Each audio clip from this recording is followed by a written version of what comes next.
On today's episode of the Baseline Scoop, Justin and I talk about Ime Udoka and the Boston Celtics, the suspension, the actual details, not just what those were reporting willy-nilly. And we take a look at Ben Simmons' appearance on JJ Reddick's The Old Man and the Three. So it's going to be quite the show. Buckle in. It's 89-84. Sixers, and they get inside. Unbelievable. Julius Erving hit it banging underneath. He was trapped. Going to the baseline right side. Julius in the air, palming over the right hand. Floating, reaching, and spinning there. Watch this fantastic move by the Doctor.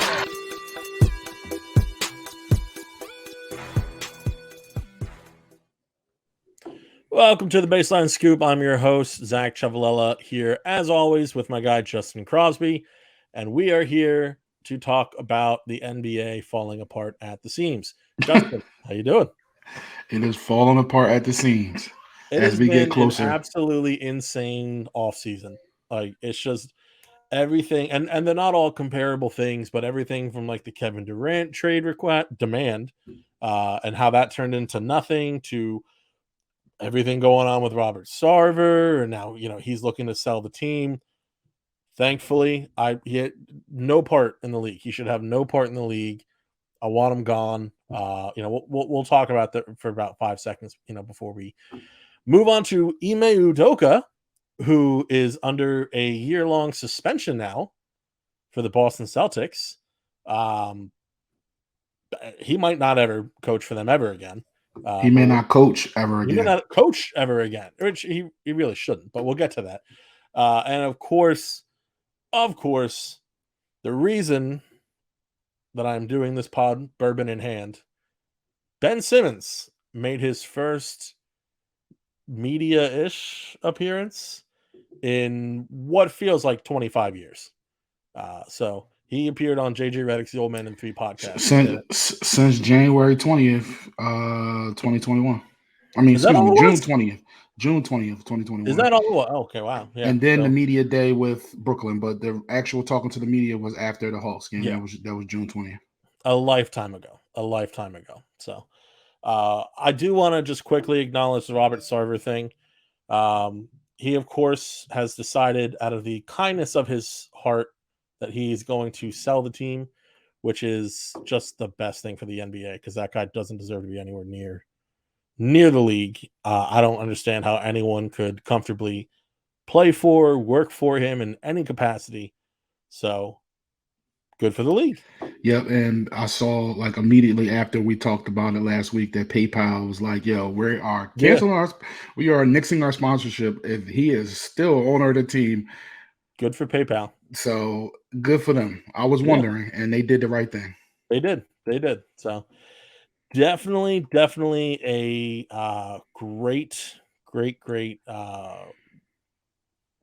should be celebrated all around. Like, this just I'm so glad that we don't have to talk about how he's suspended for a year, and because there people are already coming out. His replacement already said how he's going to be making decisions.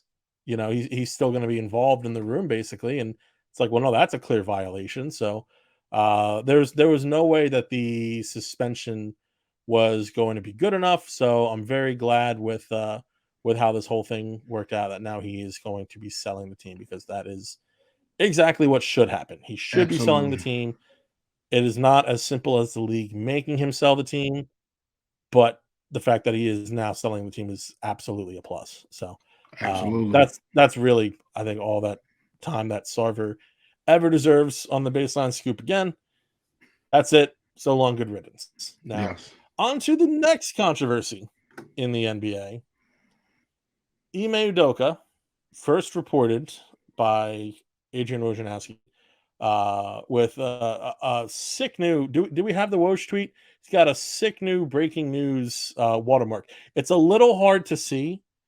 It's a little hard to make out his breaking news banner on there, I guess you call it. But I'll grab it. Are we grabbing it? Yeah, he's grabbing it. Yeah, I'll grab it real quick. Go ahead. Okay, gotcha. So anyway, Wojnarowski reported that there was a investigation going on for Ime Udoka, potential suspension.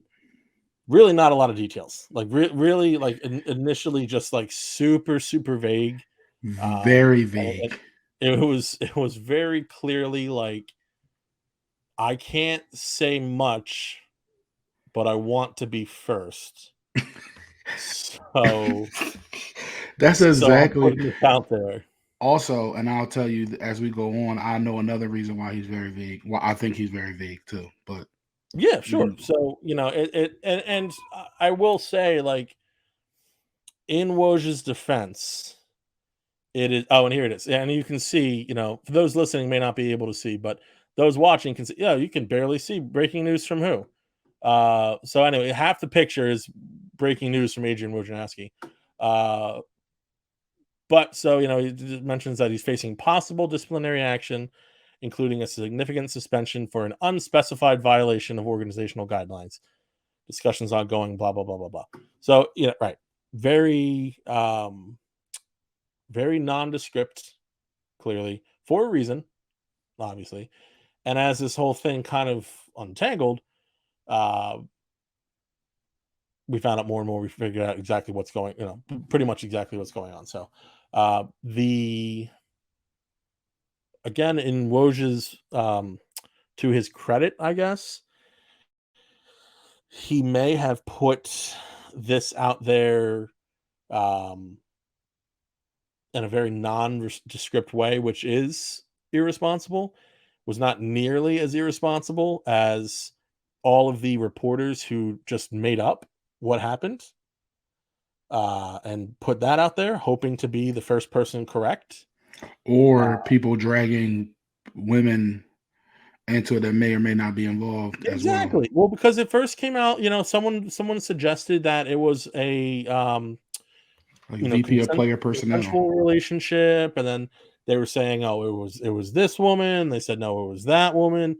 Now you have people who are looking up these women, and they're having conversations, you know, just so many stupid conversations, like not understanding why, in a workplace someone can't have a relationship with someone in a position that is directly impacted by the first person's position, so on and so forth. But it just, I really do feel for the women who were not involved, or rather did not have a consensual relationship with him, and their names were dragged through all of this. That's unnecessary. That's undeserved. As is, of course, what actually happened, which is according to sources, not ours, of course, but these are sources close to the Athletic. Is that right, Andy? Yeah, this is a sham story from the Yes. Athletic. Just a little snippet. So, according to Shams, sources have said that women recently, I'm sorry, a woman recently accused Udoka of making unwanted comments toward her. This led to the team launching a set of internal interviews. So, it is something surrounding a non-consensual situation, which makes, not only if it were a consensual relationship would have been an issue, because you're talking about improper leverage in the workplace, but on top of that, it is that same type of situation, but even more intensified in an unwanted situation, if that makes sense. So Yeah. it's just a bad look for Ime Udoka all around. So this is my thoughts. First of all, right, we don't know the full story, and I'm sure the full story is coming out soon. My thoughts are that all this trickled out the way it was, or way it has, specifically Woj's initial tweet, is because I think lawsuits are coming, right? And the reason I say that is because there's very vague language. There aren't specific buzzwords or keywords that will be in a lawsuit said in these tweets or in these reports or anything like that. So people are walking on eggshells and towing the line so they don't get involved. They won't be dragged into a lawsuit for like defamation of character or whatever the case may be. That's why I really feel like people are being vague. Second, this is really big, and I'm gonna tell you why I think it's really big. Yeah, The and I think that non-consensual, lawsuits could absolutely be. right, right, and it's weird because the non-consensual part, like, terrible. It's interesting if criminal like charges would be brought against him. Like, that's what I'm saying. Like, we don't know a lot. Like, criminal charges could be a part of this, but even with the consensual thing, I'm just thinking like I'm not trying to speculate or whatever, but just my thoughts are that until the full story comes out, like, not only like you said, maybe abusing his like power of him being in power as like the head coach of the Boston Celtics and maybe other staff members, but I thought it could possibly be like somebody in the front office, you know, part of somebody that's a part, like somebody's significant other, something that's part of a like ownership group, somebody who's a part of Boston Celtics partners, like business partners. Like, there's like this thing can be as like really big. And at the end of the day, to me, and again, we don't know the full facts, and I will wait to really pass judgment. I mean, you can, if he did what he did, whatever, we'll pass the full judgment once we really know everything. But to me, clearly, it sounds like he had some consensual situations, and because he had some consensual situations, he felt like that he was the man and he could do whatever he wanted, and that led to him just, saying things or whatever because he felt comfortable, and that put him in that position to where he felt like he could say or do anything to anybody in the organization, and it may not come out. And here we are now. And as far as the suspension, like, they like, that's what I'm saying. Like, they probably can't. Like, this is so murky, right? Because like, if he really did something crazy, fire him, right? They don't want to fire him because in my head, this could, like, if this goes criminal and he's not proven guilty or whatever, like, it's just like this thing can go so crazy. And this is why, like, Boston Celtics shouldn't even leak this. This should have came out. I mean, granted, whatever punishment he got, but they should have put the full story out. Boom, that's it, and not leave any questions, because now you suspend him for a year. Then there's talks of him not even coming back. People are talking about, oh yeah, other jobs going to come up that he's interested in. He's going to take those jobs. What? Like, this doesn't make sense at all. Just fire the dude, right? If he's that bad of a person, just fire the dude, like, straight up. But they don't want to pay him or have to buy him out or whatever the case may be. It's like so many like ins and outs. That's why it just makes this story very weird. And specifically for the Boston Celtics, terrible outcome on from a basketball standpoint, from the success they had last year, from a personal standpoint, from the guy who's leading the team or making these decisions, right? These type of decisions, like, terrible. You have young, impressionable men on your team who you may have influence over, or you who may have looked at you as a mentor. And these are the examples you're setting. Terrible, terrible. And then it's a whole nother thing as far as just looking at, like, and I'm not going to go super deep into this, but it's another thing as far as like African American head coaches in the NBA, like, just like, you were given a chance to be a head coach. As long as Ime Udoka was on people's staffs, Brett's, Pops, paid his dues in Brooklyn, you get this chance, and this is what you do to mess it up, right? Not saying that he represents all African American coaches, but at the end of the day, like, these are the things that make owners step back and say, maybe not. And like, these are the decisions, like, you got to think about when you're doing stuff like this. I'm sorry, Yeah, I was on my no. soapbox. My bad. No, you're fine. I like, some kind of freaking like EMP went off on my end, and my Wi-Fi and my earbuds and like everything like all like short circuited. But I am absolutely with you. First of all, I think a legal case coming is absolutely sensical. And to give my small comment on what you most recently said, like, is it wrong that that is the case, that it impacts potentially all future African American head coaches? Like, it's 100% wrong, but I think there is a lot of truth to that. Like, I think that it's a wrong truth about the culture, in the NBA world, the hiring culture. It should obviously not be the case. There's history showing that that is the case. Hopefully this doesn't have any of those repercussions, but you just don't know for sure. I mean, there are NBA owners out there like in the past. When was Donald Sterling thing was in what 2012, I think 2014 maybe. 14? Yeah, all right. Yeah. So within the past 10 years, right, between Sterling and Sarver, that's and you people will make the argument with Sarver that there was not a how to put that in a way that would almost defend Sarver. He didn't hate people because of that, like Sterling. He just was completely ignorant. Um, Regardless, like these, could potentially impact people such as that. And if two people have owned NBA teams in the past 10 years of that type of mentality, like I'm not saying anything accusatory because it shouldn't be. There's no reason to believe it with other owners, to my knowledge, but you just never know. Like it's the kind of way that this league is built, and that mostly anyone can purchase an NBA team as long as you have the financial backing. Like that is something that I feel is going to be a concern until it is not in our society. Like that's an issue like that's greater than the NBA, but that also impacts the I NBA. mean, it's So greater than the NBA.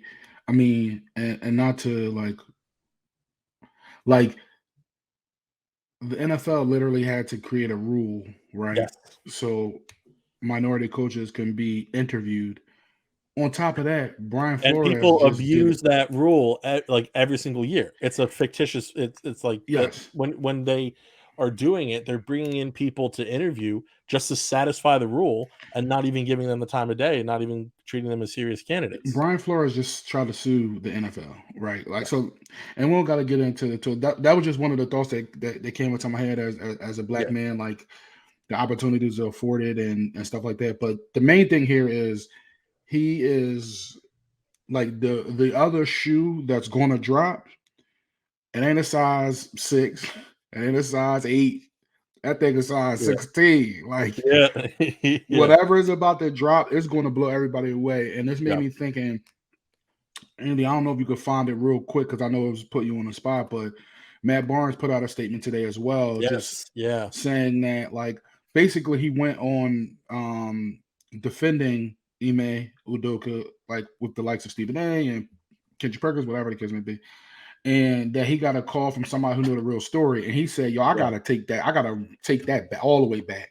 And Like good on Barnes for doing that. exactly because you Yeah, don't like whatever it is, you don't want to be associated with that type of behavior, or yeah. not necessarily associated, but sticking up for that type of behavior, which goes to me like, yo, this is really bad. Hmm. How to say it. And since I'm a part of the media now, and I try not to be like everyone else, I try to, report and talk with facts and honesty. And I clearly have to say, last night, without knowing all the facts, I spoke on Ime Udoka's defense. And after finding out the facts after I spoke, I erased what I posted because this situation in Boston is deep, it's messy, it's 100 times uglier than any of us thought. And that's why I erased what I said. Some things happened that I can't condone, I can't back. And it's not my place to tell you what happened. If it ends up coming out, it ends up coming out. But that was the reason why I erased in my post last night, because So much respect for Matt Barnes for how he handled that entire situation. Um, it's kind of an unfortunate position for him to be in um, initially, where given his standing, any comment that he makes, first of all, he's asked to, make a comment in many situations, even if he's not on his show. There are people who are going to want to know his opinion on certain things, and um, basically everybody was talking about this without the true story, as Barnes referred to it. And so, for him to recognize how the situation changes with the proper information for him to acknowledge that he was not right and that he has changed his perspective after getting the full story, and for him to not give out those details because that is not his responsibility to give out those details. The, All of that. Love it. the key words to me were that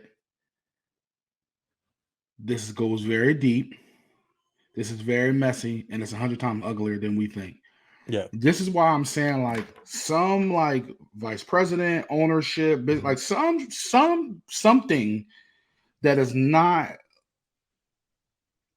like, I don't know what the combination is, but there's just some crazy combination that's making this very complicated, right? Mm-hmm. And we'll find out soon enough. Somebody's going to leak it. We'll find out soon enough. But those are my thoughts on that. And Yeah. I'm wondering if Stephen A. Smith is going to walk back anything he said.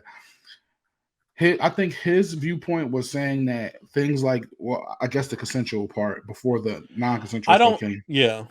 I don't know. So there's two things. There's what he said, about Ime Udoka, but the one thing in particular that I don't think he should walk back is that nobody's talking about Brett Favre and everyone's talking about Ime Udoka. I mean, I think really people should be talking about both Brett Favre and Ime Udoka. Now that we've learned a little bit more about what the issue really is. But there's no,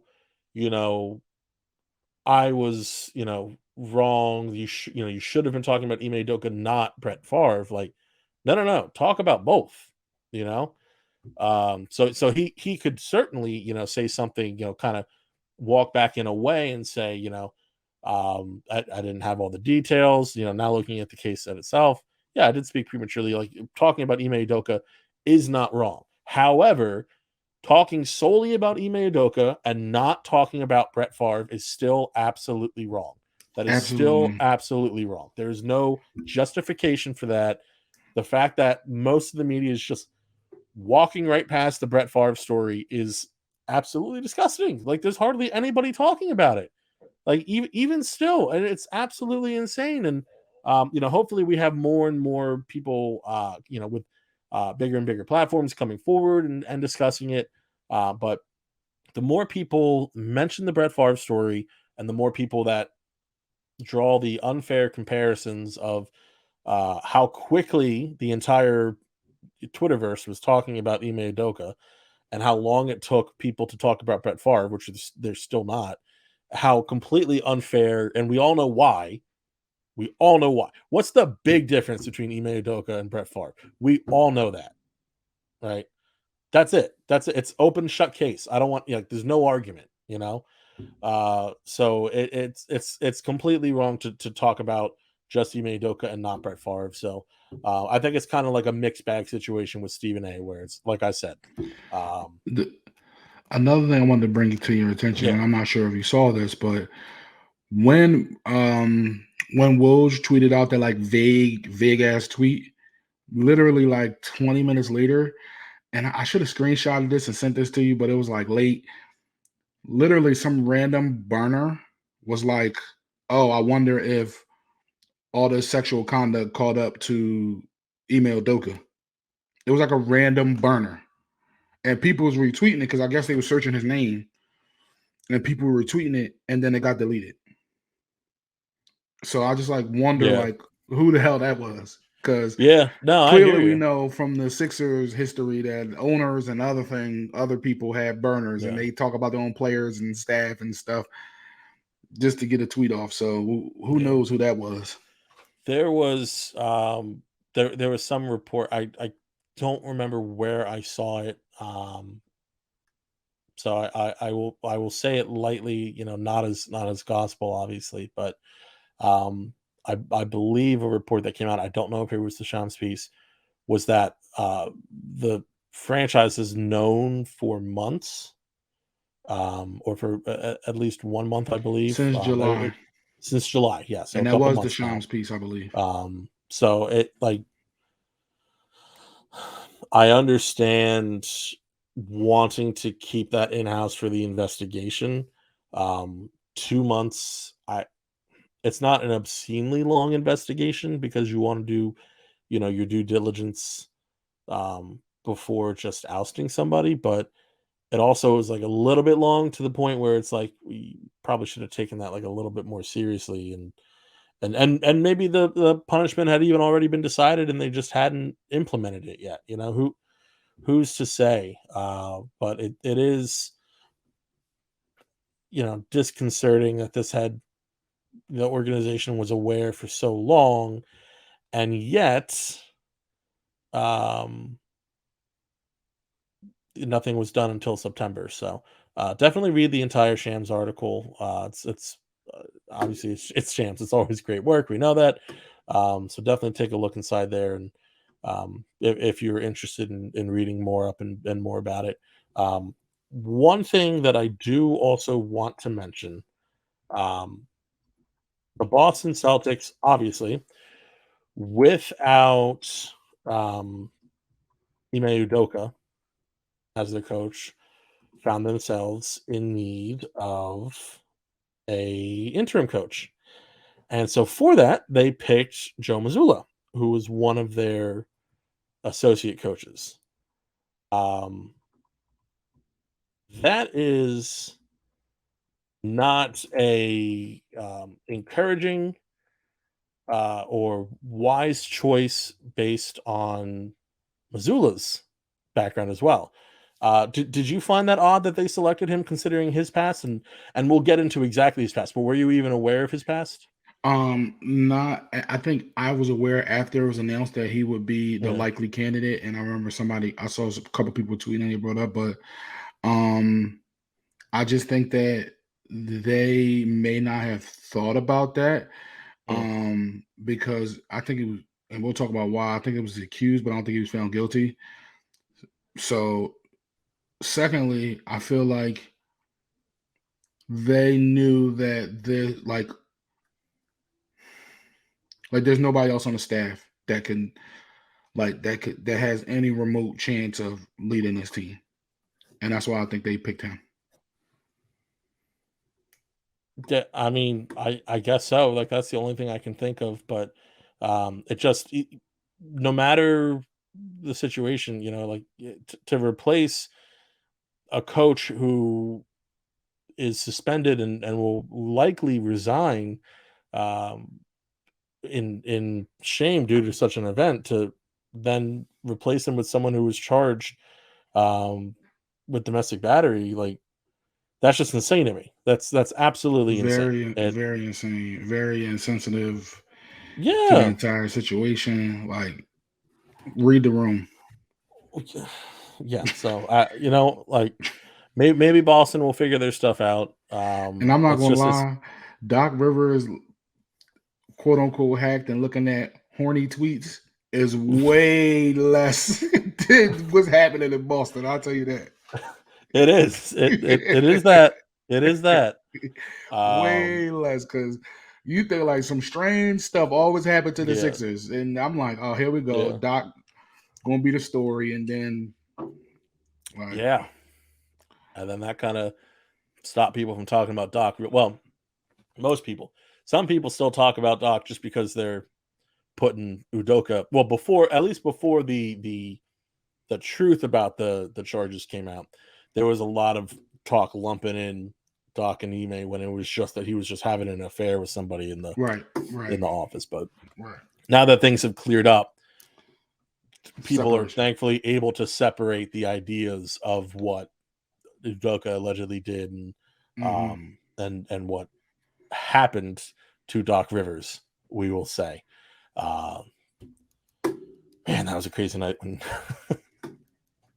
And, We're not and going to talk about the Doc Rivers thing just because everyone knows about it by now. yeah, yeah. It's been addressed. It's been addressed, but it's to be awake at that time of night was certainly something. I will say that. And you know what else I'll say? I know there's somebody who wish they dropped their podcast a day earlier and not the same day as the Udoka news. I know somebody who wish, because nobody's talking about that podcast right now. Mm-hmm. Mm-hmm. Yeah, I hear you. All right, so the podcast in question that you're bringing up, I'm assuming, I'm thinking we're on the same page. I can't Yes. imagine we're not. Uh, former Philadelphia 76ers legend. What are we calling him? Former number one draft pick, Ben Simmons. Former Sixer. I don't like any of it. So Ben Simmons, basically, Ben he Simmons. he what is going on with Ben Simmons? So Ben Simmons showed up on JJ Reddick's podcast, Old Man of the Three. Despite Reddick and Simmons not playing together for a number of years, the two apparently remain close. That actually became even more clear when you listen to the podcast and everything such as that. So it was interesting, and you didn't learn a thing at the same time. It was a very, and this is no slight on JJ Reddick. You know, it's like JJ Reddick did what he Softball. was supposed to do. He's not an investigative journalist. Like he's not there. Softball I don't know questions. what people expected. Did people expect JJ Reddick to waterboard Ben Simmons on the pod until he answered No. questions, to pluck his They're fingernails? Like, teammates. what's he gonna do? What? Yeah, exactly. They I were mean, like that. teammates. They're friends. Yeah, and that's just like not. That's not that. That is a that's like a sports radio type of approach to take. That is, there are certain media outlets that do that. That is not what most that's not how most professionals approach it. Because if you are to be hostile to one of your guests, guess what's going to happen? You're not going to get many more guests. And I get it. He's JJ Reddick. He's got no shortage of players' numbers in his phone. But if it doesn't matter what Ben Simmons did, if people saw him like grilling Ben Simmons on the pod, it, that's it. Like this, it's pretty much the end of any real guest on the podcast, and he's not going to do that to somebody who he was teammates with. There's too much respect there. Whether or not JJ agrees with Simmons' decisions behind closed doors, that's his own knowledge. You can't be mad at JJ for the way that the podcast went about. I just think there's no sense in that. But like Justin said, it was very much a softball series. He did oversell it a little bit though, talking about Ben He Simmons did. has plenty to say in his long-awaited return to the media. Yeah. Well, that's the thing. It's like it's like an hour, and then there were a lot of words said, and then 99+% were empty. Is kind of the problem. So you're right. Yeah, he did absolutely phrase it as if it were like I don't know, Pacquiao Mayweather, like it was gonna be like the grandest event, the sport ever knew. But And like was he then not Ben, supposed to sell his podcast? Like, I mean, what are we right? doing? And Like, then Ben is not the type of guy that's going to like say your name. Like he's just not going to do it. Like he just yeah, be the you know who you are or yeah, whatever. Like he's not going to. Like that's why I didn't have like super high expectations about it. But like yeah. my key takeaways were one, that he admitted that like the shooting stuff got to him because everybody was like talking about his shooting and whether he should Yeah. shoot, Yeah. all that stuff. He couldn't shoot. Like, so like that confused him on whether he should shoot or whatever. Like, I'm glad he finally admitted that like mentally he was messed up about the shooting specifically. Mhm. And I'm talking about from like previous years. Like I'm not even talking about the Hawks Yeah. here. I'm talking about just in No, general, of like course, just shooting his threes. career. Yeah, Like his career, like he was very confused and it was a mental block yeah. for him. I'm glad to at least for him to admit that. Two, another key takeaway for me was the fact that to him, he also admitted that, which we all I think knew or had some hinkling about, that like it wasn't just like his play in the Hawk series or his play in the playoffs that kind of Mhm. messed him up. It was like stuff that was going on behind the scenes, and there were rumors that there were some issues with his sister and his brother Yeah. during the end of the season, and Mhm. he was dealing with that because there was a couple games that he had taken off and they said it was because of his back. But then somebody saw him in Target, and he looked like perfectly fine. And then the next day he was upgraded to whatever. And then it started coming out about rumors about his brothers and sisters, and things were heating up. Was the playoffs, and I guess that was kind of like he wasn't focused, and that's what why he didn't play well, specifically in the Hawk series or whatever the case may be. Which I can relate to when you have a lot of shit on your mind. You have to as a human. Like that's the problem, is that people disassociate athletes from human beings all the time. But I fully understand how that could be a distraction, and I understand why it was listed as a back injury as opposed to personal reasons or something like that. Because then that digs even more. Simmons, a player of Ben Simmons' notoriety, right? Because we can talk about, first of all, he's a very quality player. He's a very talented player. I don't care about anything else that happens. There's like, I know that he hasn't played a lot. I know that he's seemingly quit on his team. I don't care. You can't deny the fact that he is a talented basketball player, even without the shooting. So for someone who is not only that talented, but that, again, with the stories of like him not shooting, he's just he's a popular name. TMZ, for instance, would have been all over. If there's personal reasons, everyone's sniffing around. If it's a back, nobody really thinks twice about it. Personal reasons, everyone's sniffing all over it. I totally get why they said back in that case. And I respect him for coming forward with that. That was probably like the one thing that I heard where I was like, I get it. I've learned something new. I understand why you did what you did. My problem is with most of the rest of the podcast. For instance, when he talks about, JJ asked him about the 2 days he showed up to practice, and he was asked, so why did you show up to practice?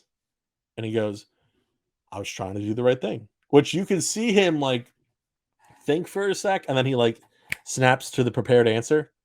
It's like jogged in his head. Trying to do the right thing by like showing up and like half-heartedly until you get kicked out of practice because you're a distraction.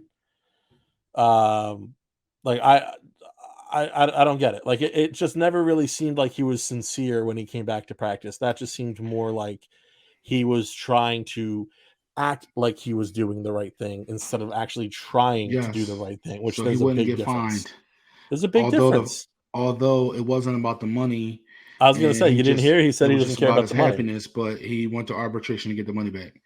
Like, I don't know. And then another thing is, it goes to show me that Brett really coddled him, because like, if Doc really did just throw him, like if Doc did like throw him in, or like whatever he says, and he told like, yo, I'm not feeling it, Brett probably been like, okay, whatever. But like, Doc is like, no, you're here, you're going to work. Like, you've been missing this training camp. You come in the middle of the preseason, like, no, you're going to get this work. And that's what it is. And the other thing, I mentioned to you before, is that the whole thing about, like nobody was getting on a plane to come see me. I was in LA, and nobody said anything to me. And I'm just like, well, bro, if people were hitting you up, which is what the stories are, and even Doc and all of them came out to see you and told them you still didn't want to play, like,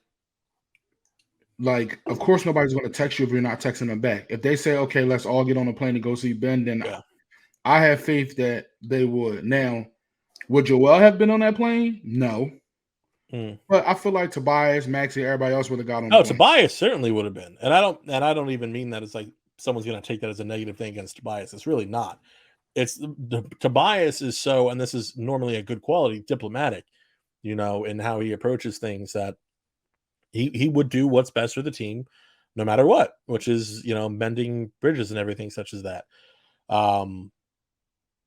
The whole going out and flying thing, I totally agree. It just kind of sounds like he didn't really want people to come out, or I don't know. Maybe he's just having like some phone trouble, because I know that the Brooklyn Nets group chat apparently went radio silent for a bit, so he may just be having a little phone trouble. Maybe he's got to switch from AT&T to Verizon or something like that. I don't know, but Who knows? Who And the knows what last, really happened? I feel like we still don't really know, we because don't these know. these answers are just not. They're going to be perspective half truths, which is Exactly. for any situation, but nothing's really learned. Exactly. And he said something like, also, he noted that he said, and he threw his little digs in there, like, Yeah. basically, he said a little dig talking about, oh, yeah, I still have an apartment, so I still have real estate in Philadelphia. Meaning, like, Oh he yeah, I made it know. like I got real Yeah. estate in their heads because they still think about me.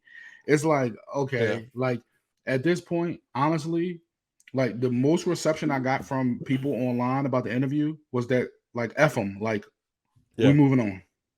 Yeah. Oh, Andy, what are you doing to me? All right, so we have a tweet here from Mike Missinelli, noted uh, loudmouth, whatever. He also threw Seth and Matisse under the bus by saying that he shut down Trey and that Kevin Herter had 27 in Game 7. So he Yeah. definitely threw Seth under the bus. Yeah. I mean, Seth even has to know that he's not a playoff defender like that. Absolutely. he's got to know. I love Seth Curry. I love him to death. He's got to know he's not a playoff caliber defender. But so here, what we do have Mike Missinelli's take on what Ben Simmons talks about here, and this is an accurate point, even considering the source. But again, Mike Missinelli says here, here's what Ben Simmons conveniently misses. It wasn't just one play.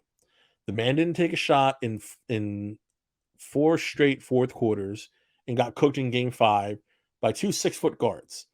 He was whatever. I don't necessarily. I don't want to go the coward route just because we do know again the other things that may have been going on with Simmons. Coward is not. It's one of Mike's favorite words. It's not one that I take it is one that I take lightly. I don't take lightly. You know what I'm saying. I'm on the bourbon Ben Simmons train here. But so anyway, when you look at the first part of Mike's tweet, there definitely is truth. It was not one play. It was the entire history of the non-shooting. It was the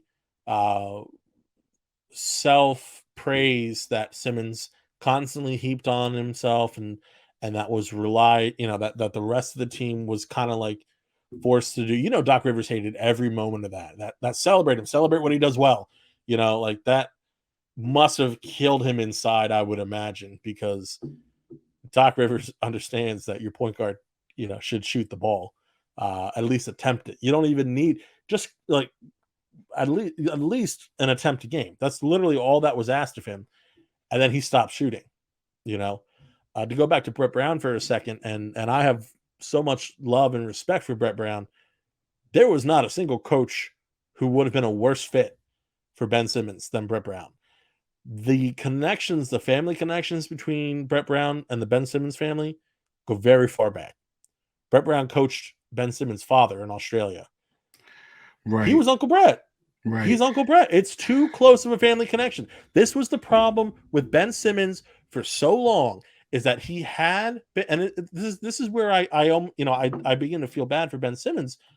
He was coddled for so much of his life. Not that he hasn't worked hard. He's certainly worked hard. Maybe not in all the areas that he should have, but on the things that he does, he's worked absolutely hard to get where he is.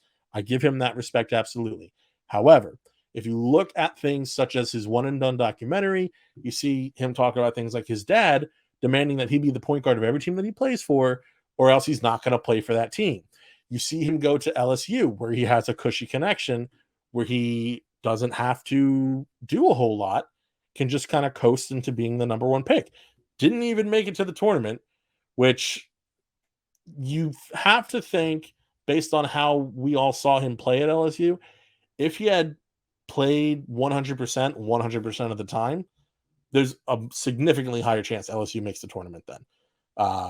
Not that they were a great team, but to miss the tournament altogether, absolutely a bad showing on Ben Simmons. But now you have him go as the number 1 pick overall. to Philadelphia, head coach Brett Brown, friend of the family. What is Brett Brown going to do? He's between a rock and a hard place, and obviously the answer would be that he should have treated Ben Simmons like any other player, but it's not always that simple. And while I would say that he did the wrong thing in not treating Ben like any other player, it was you were asking for it. You were asking for that trouble. And Brett got to the point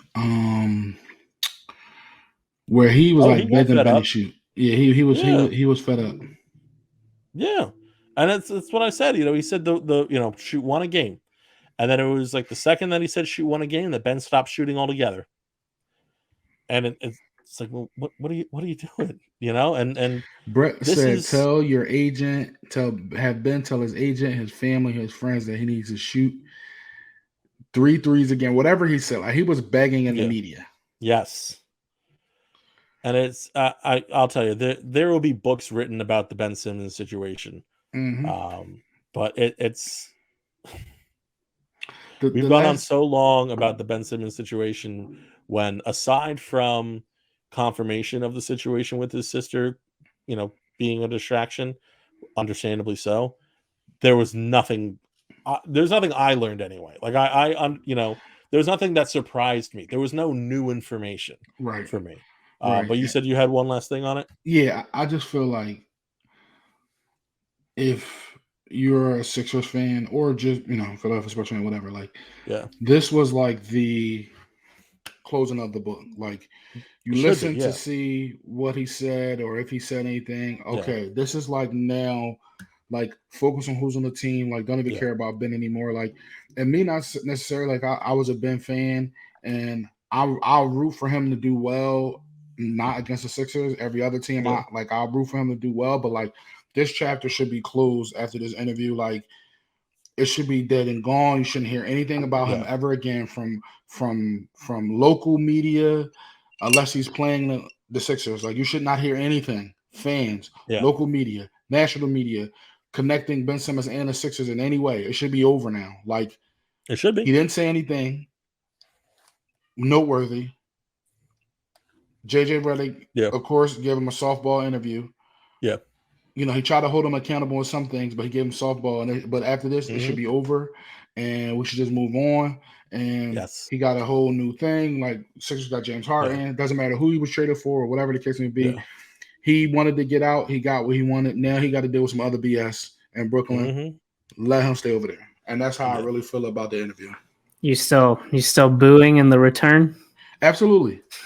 But that's because he's playing the Sixers. Just making sure. That's because he's playing the Sixers. But outside of that, like, they're on TV, I'm gonna watch. I'm like, oh, that's like, if he did something tough, I'm like, oh, that was tough. Like, But outside of that, like, I'm not gonna be going to nobody's box score like, oh, what Ben Simmons had tonight. Like, no. I've never been a boo person myself. I've never really been one to do so.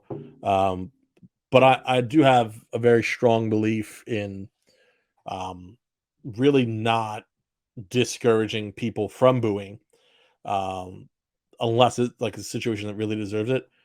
Absolutely, you can boo Ben Simmons. There's no reason to not boo Ben Simmons. Like, if you look at the expectation, we just had this conversation in the Sixers group chat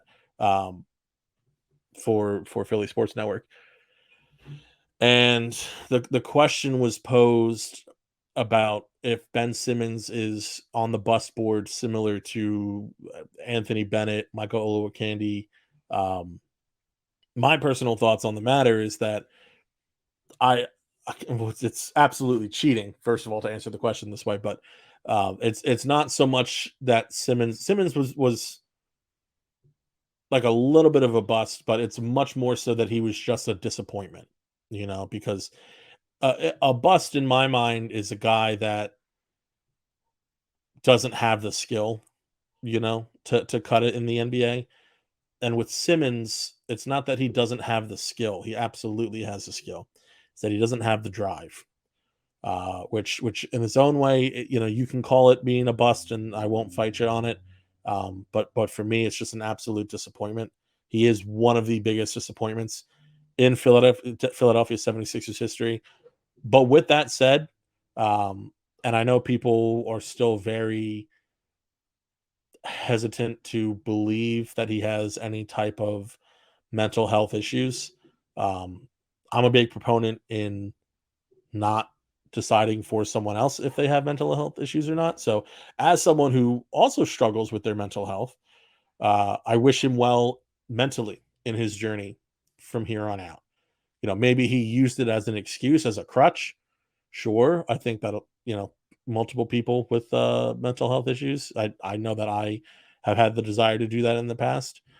That's just a real temptation. So he can have used it as an excuse, and it can be legitimate at the same time. So all that just to say, as someone who again does struggle with that myself, you want to see other people who struggle with that succeed in their journey. As an NBA player, sure. I hope you figure it out. I hope that you figure out your shot. But as a person, and I think that's much more important, I'm absolutely rooting for him on his journey as a person. So I myself won't be booing. I'm not going to stop you from booing. If you feel like you want to boo, absolutely boo. If he has a problem with it, well, he should have done things different when he was in Philadelphia.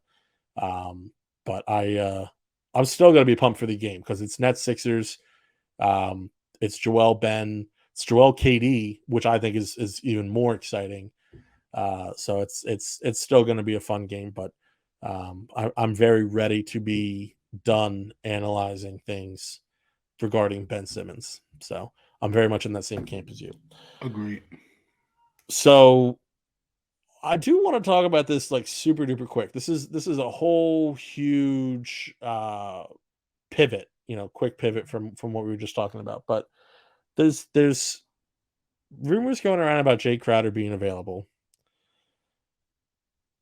And I know that this is such a quick turn, but I am so high on Jae Crowder that I absolutely want to talk about this. Justin, where do you land on Jae Crowder? Is he somebody who, you not at all costs, obviously, because calling it what it is, he's a sub 10 point per game scorer who is a fine 3-and-D player, not elite, on an expiring contract, and he's getting up there in age. So obviously you're not going to trade Tyrese Maxey or anything like that for him, but is he a player that you're interested in at the very least, Justin? Yeah, definitely interested. I've been a fan of Drake Crowder's game because he's kind of like that enforcer again as well. Like he don't take no stuff. He's can guard 3-and-D, very confident player. I do think that he would fit well with the Sixers. Another type of player that would play well off Joel and James. It's just probably going to cost you Matisse Furkan and like somebody else, Springer, Joe, Bassey, something like that. Bassey, yeah. I don't think you give up a first round pick for him, but you never know. But it just looks like his time is almost up there. So the Sixers stick their nose in there and do a consolidation trade, get 3 guys for 1, add another veteran in. They're just going for it this year, and I'm definitely interested. But definitely wouldn't give up a first round pick for him though. No. Well, my thing is that you're going to need to do a consolidation trade because I'm really not interested in just cutting 2 players, because you can cut Trevlin Queen and I'd probably live with it, but cutting either Joe, Bassey,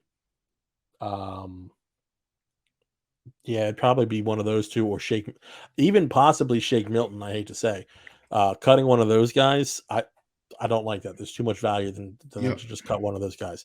And I would say even on top of that, I know that we're trying to get down to 15 because the Sixers have to for the season. I'm kind of trying to get down to 14 in a way, and what I mean by that is, have a player. It doesn't have to happen right now, and it just has to happen, by the deadline. But get yourself in a situation where you can have that open roster spot, because I think this team's going to be much more attractive as a buyout destination than they've been since Marco Bellinelli and Ersan Ilyasova came. Like, which those guys were surprise players. Not only surprised that they came to the Sixers, but they played above expectation. So I think that with players like PJ Tucker, you have Daniel House there too. Montrezl Harrell, all these added pieces, these talented pieces that were added on top of James Harden, Tyrese Maxey, Joel Embiid, Tobias Harris. There's going to be interest in players who were bought out coming to Philadelphia. There deserves to be at the very least. So you need to make sure that you're in a flexible position to welcome them in with open arms. Yep. So it'll be interesting. There's still a lot to happen between now and then. Training camp is right around the corner now. Season starts in just a little under a month. And we're finally almost around there. the corner too. Yeah, Media Day's Monday, right? Yep. Yeah. So it's finally there's going to be more items of note for the Philadelphia 76ers, and we're getting that much closer to actual games. And I'm slowly, very slowly, but surely gaining back some semblance of sanity. So looking forward to it. It's going to be a great season. I know this was a little bit of a downer of a podcast overall between the Udoka stuff and having to talk about Ben Simmons, revisit that. But should be nothing but smooth sailing for the Philadelphia 76ers from here on out. Looking forward to the start of the season. Gonna be fantastic. But for now, I've been Zach Chavalella here with Justin Crosby, producer Andy Quach, and we just hit you with the baseline scoop. Peace. It's 89-84. Sixers, and they get inside. Unbelievable. Julius Erving. Hit it beaming underneath. He was trapped. Over the baseline right side. Julius in the air. Palm it over